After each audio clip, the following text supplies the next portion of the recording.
back to another video, and this time we are talking about the second volume of Darwyn Cooke's run on The Spirit. This is exactly like the first volume. I have it in hardcover. It's got that cool dust jacket that you take off and it reveals a different picture.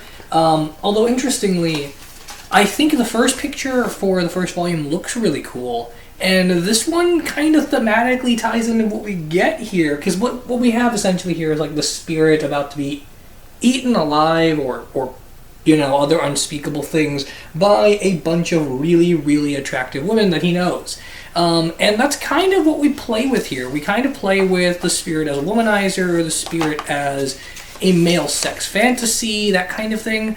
And we have a lot of interconnected stories about that. We'll go ahead and get right into it because I don't have as much to say on this volume as I do with the first volume. We have more one-shots here, but instead of getting one-shots that are completely standalone, that don't even necessarily feel like they're in the same continuity sometimes, we get one-shots here that tie back to events we've already seen, so you can read them on their own, except for one. You can read them all on their own, or you can read them together with the rest of the run, and you see little parallels here and there. A character from the Almost Blue story, which ended out the first volume, shows up here and works at the library that Ebony White goes to. We get some stuff that ties in with the Almost Blue stuff, along with the El Morte stuff and the Spirit's origin, and that forms like a two-part story, kind of, with like a zombie apocalypse thing. Although there's a story in between the two-parter that's different. And so there's a little bit more interconnectivity through this set of issues, but it's still mostly standalone, and I'd say you could read this volume on its own independently of the first volume. However, I think it works better if you just read them all together. There's layers to this, which is partly why it's fun to discuss in that way, that there's more going on here than just a simple glance, but it's also very direct about its themes, and it's making sure you understand when and if you need backstory and when and if you don't. There's only about 3 stories in this that are completely standalone, where the rest have some sort of connective tissue back to the first volume. The first issue of this is basically just a bunch of different creators telling short stories, and the last issue of this is a bunch of creators telling short stories. We have a thing with Gail Simone, we have a thing with Dennis O'Neil, we have a thing with Walt Simonson, we've got one with art by Eduardo Riccio. There's lots of just short spirit stories that are a lot of fun. They tie back in thematically to this idea of the people in Central City sort of being in sort of an eternal recurrence type situation where their life just sort of repeats. They're in the weird sense that what we have here is a city where human nature is not something that changes. We have a world where human nature is a very complex but finite thing. And regardless of your experiences or what the rest of the world is, you sort of stay in that mold and you sort of help perpetuate what the city is and stay in that mold for the rest of the people. And it's sort of like this perfect allegory for the nature of comic book, for the nature of superhero properties in general, and how they're not only unable to move forward, but kind of structured in a way to where at some point you have to go back full circle and repeat yourself again. And the way the origin ties in here with the Denny Colt and the Octopus and El Morte, the way the origin ties in and how everything sort of comes back to that, and there's a really interesting like rebirth moment here at the end of this where Denny Colt thinks he's about to die, but he wakes up in his girlfriend's arms and he feels like he's born again, kind of thing. And that's all really interesting, and I like the way that they do that. It's a good way to discuss what Darwyn Cooke wants to discuss without going too far into the vein of like Mark Millar or uber satire. And it reads really well. This is still, I think by the end of this volume, Darwyn Cooke's Spirit run is one of my absolute favorite comic book runs of all time. This is one of those things that I can't believe I didn't go back and read more often. It's just so good. It's so much fun. It's so lighthearted. It's so fascinating. There's so many things you can talk about, so many ideas you can discuss, so much to sort of dive into that you wouldn't expect first time around. It reads better on a second reading because it also reads better just reading first volume back to back with this because there's lots of little clues here and there that you want to talk about and pick up on. We have Silk Satin coming back in this episode. In this, I said episode. You have Silk Satin coming back in one of these issues, and there's some fun banter between her and Denny Colt. We make mention of, and this is one of the few things I know about the Spirit, but I know Silk Satin in the original stuff had a daughter, and we get some information about that here with hallucinations. We have a little bit more with Denny's life with his girlfriend Ellen and his relationship to the police commissioner. We get a little bit more gaps filled in as far as what he was like when he came back, with some more stuff with El Morte and the origin, about this idea of him being cursed and that everyone that dies by El Morte's hands is on his conscience. We do more of like a classic superhero noir thing with that. There's actually a moment here where we actually get a lot more inner narration in this volume. The first volume of this has a whole bunch of different types of storytelling methods, and it's the same here, but we sort of shift perspectives a lot. We don't like try to stay in Denny's head. We try to jump around and look at this thing on a macro scale. And here we pull we pull in a little bit more. We get a little bit more of Denny's inner monologues. We get a little more inner monologues in general, actually. So you get more of like a personal sense for some of the villains and their motivations and such. And it really works. It really feels like an ensemble cast piece as opposed to just being about the Spirit because the Spirit's name is in the title.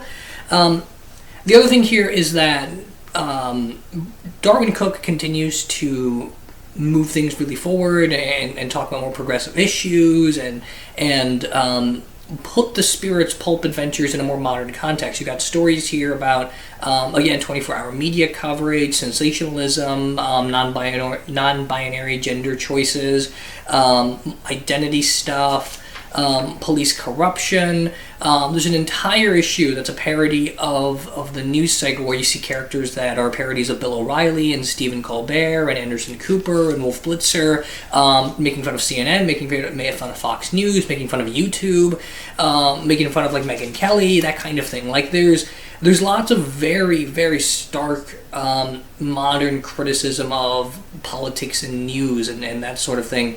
And the book is not even pretending like it's not doing that. The book even opens with this moment where the characters are breaking the fourth wall and acknowledging, the book's been a little bit late, and this is an expensive and time-consuming process. So here's a story about something that you're more familiar with, and it kind of talks down to the reader in a good way. Kind of like there's a moment here where it's almost preaching to you that you sort of let this happen. That what you're upset about and what you talk about in the world, you sort of let happen. That we've come into a society where interest and like base instinct appeal outweighs like moral obligation. And there's this fantastic one page where we continually zoom out of the planet and we talk about how news culture and politics and mass media and sort of the eternal recurrence that's represented in comic book fiction in general has created a world where we aren't moving forward. And that's very much in line with Darwyn Cooke's view was on the comic book industry, and leave it to Darwyn Cooke to give us that depressing message in one of the most fun, entertaining, hysterical superhero comics of all time. It's really cool, and it's right in the middle of the El Morte stuff, so it's like a fun change of tone. It's like a little interlude, a little break in the action. There's literally talking heads, like there are panels where there are people's disembodied heads talking to you about like one-sided political matters, and it's kind of hilarious. And there's like an interesting motif of like the more of their body we see, the more we realize that they are just people and that they are controlling us through means that we have just as much control over it, but we're choosing to ignore it. It's a really, really interesting issue. There's some like, if you pay attention to the 2016 election at all, there's some stuff here that like really resonates with that election, despite this being written almost 10 years beforehand. It's interesting in that way. There's another story here that's actually a retelling of two Will Eisner stories about Sans Serif. And that's told in a much more classic black and white noir kind of way, where Denny Colt's being very melodramatic, that tiny character traits are being exaggerated, that it's like a femme fatale kind of situation. It's very, very noir, and I kind of love it. It kind of feels like what Frank Miller thought he was doing with the Spirit film.